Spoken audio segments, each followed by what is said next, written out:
शिवोहम शिवोहम, मेरा नाम है Ruchi and I welcome you to my channel divine energies. So आज जिनकी टैरो रीडिंग होगी दैट इज स्पाइसेस मीन राशि। सो मीन राशि के लिए ये रीडिंग रहने वाली है from 20th to 31st of March. So mean राशि, लेट्स सी क्या आने वाला है आपके लिए। लेट मी टेल यू, ये कलेक्टिव रीडिंग है। अगर आपके साथ रेजोनेट करती है please let me know in comment section. Okay, so mean राशि, सबसे पहले हम देखेंगे करियर वाइज कैसी एनर्जीज रहने वाली हैं, what's coming toward you.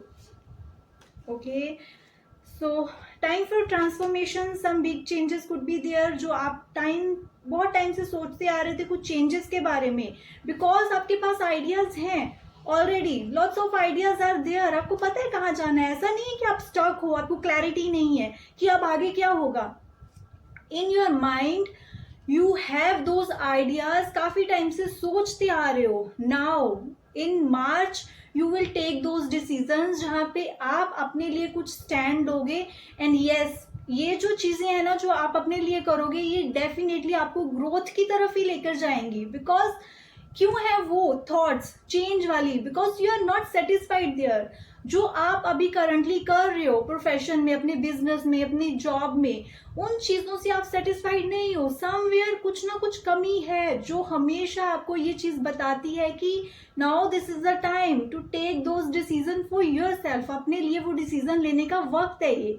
Okay, so Pisces mean राशि, वो जो भी प्लान्स आप बना रहे थे, now this is the time अपने लिए एक डिसीजन लें अपने पीस ऑफ माइंड के लिए। अगर आपको एक जगह को चेंज करना पड़ रहा है, एक सिचुएशन को, एक आप जॉब में हो, आपको वहां से चेंज करके कहीं और जाना पड़ रहा है, that is good for you. Starting में वो चीज हार्ड लगेगी आपको, बट देखो अगर बार बार वहीं पे स्टक रहोगे तो ग्रोथ नहीं हो पाएगी। आपकी जो एनर्जीज हैं, your mental, your emotional energies all are stuck because आप डिसीजन नहीं ले पा रहे हो। आप बस सोचते हो then no, but now this is the right time. अगर आप प्लान कर रहे हो, जस्ट गो फॉर इट, निकले उन चीजों से बाहर। ओके मीन राशि, what else is there for you. Okay, so जो एक स्टेबिलिटी आप अपनी लाइफ में चाहते हो, you're very emotional kind of personality, फिर चाहे वो प्रोफेशन की बात करूँ या आपके पर्सनल रिलेशनशिप, उसमें हमेशा इमोशंस आ जाते हैं। उन इमोशंस की वजह से कई बार आप प्रॉब्लम्स भी फेस करते हो। ओके, आप एक राइट डिसीजन नहीं ले पाते हो।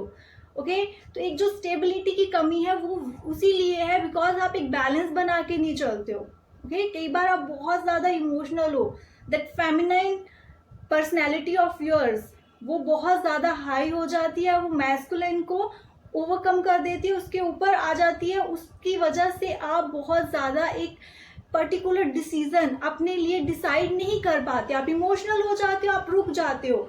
फॉर एग्जाम्पल, आप किसी जॉब में हो, आपको पता है for your peace of mind ये चीज ठीक नहीं है, बट आप वहां पे भी इमोशनली अटैच हो रहे हो, you are not able to take decisions for yourself. तो मैं यही कहूंगी कि प्लीज अपने लिए डिसीजंस लें, that would B good for you. And yes, आपके वर्क प्लेस पे, चाहे वो आपका बिजनेस है या फिर जॉब है, कुछ भी कन्फ्लिक्ट्स चल रही हैं, कुछ भी पॉलिटिक्स वाला इन्वायरमेंट है, do not be a part of it. ये चीज आपके लिए अच्छी नहीं होगी। ऐसी सिचुएशंस आएंगी जहां पे आपको इसका पार्ट बनने के लिए मजबूर किया जाएगा, फोर्स किया जाएगा। आपको एक पुल फील होगी कि yes you also want to be a part, आप जाना चाहोगे बिकॉज ऐसी एनर्जीज हैं, but this will lead you to a different path. जो आप ओरिजिनली, जो आपका गोल है, उससे आपको डिस्ट्रैक्ट करेगा। सो प्लीज पॉलिटिक्स, आर्गुमेंट्स, ये सारी चीजों से आपको दूर रहना है, स्पेशली अपने वर्क प्लेस पे। ओके, अवॉइड करें, just avoid, don't be a part of it. उठ के चले जाएं और कुछ भी वर्ड मत बोलें वहां पे, सो दैट आप पे वो बात नहीं आए। ऐसी एनर्जीज हैं कि चांसेस हैं यू विल इन्वॉल्व देयर, आप जाओगे वहां पे, बट ये आपके लिए गाइडेंस भी है, आपको इसका पार्ट नहीं बनना है। What else is coming for you. Okay, so एक financial stability, new things will be there, but impulsive decisions लेने से बचना है आपको। एंड वेरी इंपॉर्टेंट थिंग, कुछ भी आप फाइनेंशियली आगे इन्वेस्टमेंट का सोच रहे हो ना, बी वेरी केयरफुल। अभी ऐसा टाइम है मार्च मंथ का जहाँ पे आपको इम्पल्सिव बिग डिसीजन अपने फाइनेंसेस के रिगार्डिंग नहीं लेने हैं। That would not be good for you. Take some time, maybe next month, but हाँ अभी थोड़ा टाइम आपको इन चीज़ों को अवॉइड करना है बिकॉज अच्छी एनर्जीज नहीं है उनके रिगार्डिंग। इम्पल्सिव डिसीजंस नहीं लेनी है, हैव सम पेशेंस, चीज़ें एनालाइज करें और अपने अराउंड हमेशा एक बाउंड्री बनाकर चलें। You know your decisions better, आप क्या सोच रहे हो। इट्स नॉट कि कोई भी आ रहा है आपको इन्फ्लुएंस कर रहा है, आपसे वो चीज़ें करवा रहा है। No, it should not be like that. ये चीज़ें ऐसे आपको डिस्टर्ब करेंगी, डिस्ट्रैक्ट करेंगी। ओके, सो ट्राई करें, हैव सम पेशेंस और अच्छे से प्लान करें, एनालाइज करें चीज़ों को, only then decide for yourself. Now let's see relationship wise Pisces कैसी एनर्जीज रहने वाली है आपकी। So I think a new journey will be there for you. The chariot card is there. आपकी लाइफ में एक नई शुरुआत होने वाली है। बहुत टाइम से आई वाज सेइंग कि आप बहुत टाइम से पास्ट वाली चीज़ों के बारे में सोच रहे थे, but now you have decided, you have understood, आपने समझ ली हैं वो चीज़ें। March month is very good for your relationship, जहाँ पे आपको एक क्लैरिटी मिलने वाली है। क्लैरिटी के बाद आप फोकस करोगे अपने प्रेजेंट पे, अपने फ्यूचर पे। पास्ट वाली चीज़ें जो भी होगी, you just left those things behind because now you understand वो जो सिचुएशंस थी, वो सारे इमोशंस आपकी एनर्जीज को ड्रेन ही कर रही थी, वो आपको कुछ भी अभी अच्छा नहीं दे रही है। That is not for your growth. Now March month में last 10 days that would be really important for you, जहाँ पे आप फोकस करोगे अपने प्रेजेंट पे और अपने फ्यूचर पे। क्या आउटकम्स आपको मिल सकते हैं फ्यूचर में, क्या आपको एफर्ट्स अभी करने हैं। और ये है आपकी एक new journey when you will balance all those things together and go ahead. Okay, and what else is there for you? The Justice card and the King of Cups. Again, Pisces, you are very emotional person, right?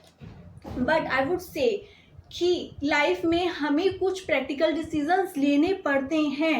Okay, फिर चाहे वो आपकी mental health के लिए हो, you have to take those decision. हर time emotional रहकर नहीं सोचा जाता है, कई बार लेने पड़ते हैं वो decision. So make this very clear to you कि आपको हर टाइम इमोशंस में नहीं फंसे रहना। You cannot see those reality अगर आप ऐसी चीजें कर रहे हो। और कई बार क्या होता है ना, आपके साथ कुछ गलत चीजें भी हो रही है, some unethical things are happening with you, but आप स्टैंड नहीं ले पा रहे हो। व्हाई? बिकॉज आप बहुत ज्यादा इमोशनल हो। बट जहां पे भी देखो आपको बोलना है, if you are in any toxic relationship या फिर आप सिंगल हो, आप किसी के लिए आपकी फीलिंग्स हैं बट आपने एक्सप्रेस नहीं करी है, ये नेक्स्ट पर्सन उस चीज की वैल्यू नहीं कर रहा है, उसको समझ नहीं पा रहा है और टेकन फॉर ग्रांटेड आपको ले रहा है, using those emotions, those feelings, वहां पे आपको अपने लिए बोलना पड़ेगा, stop being too emotional. I can say that is to be emotional fool. यहाँ पे लोग आपकी इमोशंस को यूज कर रहे हैं, जो तो आपको ये चीज करने से रुकना है। ओके, फिर चाहे वो एक ऐसा रिलेशनशिप है, आपका गर्लफ्रेंड है, बॉयफ्रेंड है, जो आपको समझ नहीं पा रहे हैं, it's just you and you and you, आप ही वो चीजें एक्सप्रेस कर रहे हो, आप ही वो इमोशंस लेकर बार बार जा रहे हो, वो वैल्यू नहीं मिल पा रही है बट आप अपने लिए स्टैंड नहीं ले पा रहे हो। टॉक्सिक रिलेशनशिप है, you are doing effort, you are doing everything to make this relationship work but नहीं हो पा रहा। वहां पे the justice card is saying आपको अपने आप को जस्टिस दिलाना है, do those things for yourself, okay, for your growth. जहाँ पे बोलना पड़ रहा है अपने लिए बोलें, अपने लिए स्टैंड लें, दैट इज इम्पॉर्टेंट। जब तक खुद की वैल्यू नहीं करोगे कोई नहीं करेगा। और मार्च के जो लास्ट 10 days हैं उसमें आप रियलाइज करोगे ये चीजें। जस्टिस कार्ड, ओके, आप रियलाइज करोगे सेल्फ वर्थ, आपकी क्या इंपॉर्टेंस है, आपकी क्या फीलिंग्स है, आपकी क्या विशेस हैं और क्या पोटेंशियल है, आप क्या चीजें डिजर्व करते हो। You will start thinking about those things. Okay, now let's see health wise कैसी एनर्जीज रहने वाली हैं। Health wise this is the 9 Pisces, take care of your health. Okay, health related goals अपने सेट करें और उन पे फोकस भी रहें। आप करना भी चाहते हो ये चीज़ें, बट जगल करते रहते हो अलग अलग सिचुएशंस में। कई बार अपने वर्क में बहुत बिजी हो, कई बार आपके इमोशंस इतने हाई अप एंड डाउन चल रहे हैं कि आप हेल्थ को इग्नोर कर देते हो अगेन एंड अगेन। सो मैं यही कहूँगी कि please this is the high time कि अभी आप अपने हेल्थ रिलेटेड गोल्स को सेट करें। डू योगा, मेडिटेशंस, एक्सरसाइजेस, अपने डाइट प्लान में चेंजेस लेकर आएँ। एनालाइज आपकी बॉडी की नीड क्या है अभी, कौन सी प्रॉब्लम्स हैं जो अभी आप फेस कर रहे हो। Maybe those problems are minor right now, but आगे चल के प्रॉब्लम्स क्रिएट कर सकती हैं बहुत ज़्यादा। सो अभी से आपको ये चीज़ें करनी है अपने लिए, okay. And accept the changes, जो भी लाइफ में चेंजेस हो रहे हैं उनको एक्सेप्ट करें, ओके। और अपनी फीलिंग्स को इतना ज़्यादा आपको खुद तक नहीं रखना है। एक्सप्रेस दोज थिंग्स, बिकॉज ये चीज़ें आप अगर उनको अपने अंदर ही रखोगे, उनको फ्लो नहीं करने दोगे ना, तो ये चीज़ें आपको प्रॉब्लम क्रिएट करेंगी मेंटली। और जब हम मेंटली अपसेट हैं, वो धीरे धीरे हमारी फिजिकल हेल्थ में भी प्रॉब्लम्स क्रिएट करता है। So please understand those things, okay Pisces. Now let's सी आपके लिए ओवरऑल गाइडेंस क्या है, and that is enjoy your life. Why you are stuck? Why you thinking about the past things again and again and again? आप लोगों को इतनी value क्यों दे रहे हो कि वो आपके इमोशंस को कंट्रोल करें? Set some boundaries around yourself, okay. कुछ बाउंड्रीज सेट करनी है। दूसरों का ध्यान रखना इज फाइन, दूसरों के लिए चीजें करना is fine, but your priority you should be your priority. अपना भी ध्यान रखें, take care of your health. जो आप लव एंड केयर दूसरों से एक्सपेक्ट कर रहे हो, first give those things to yourself, okay, and see the changes. So good luck Pisces. I hope this reading will help you. Please like, subscribe and share my channel. Thank you so much.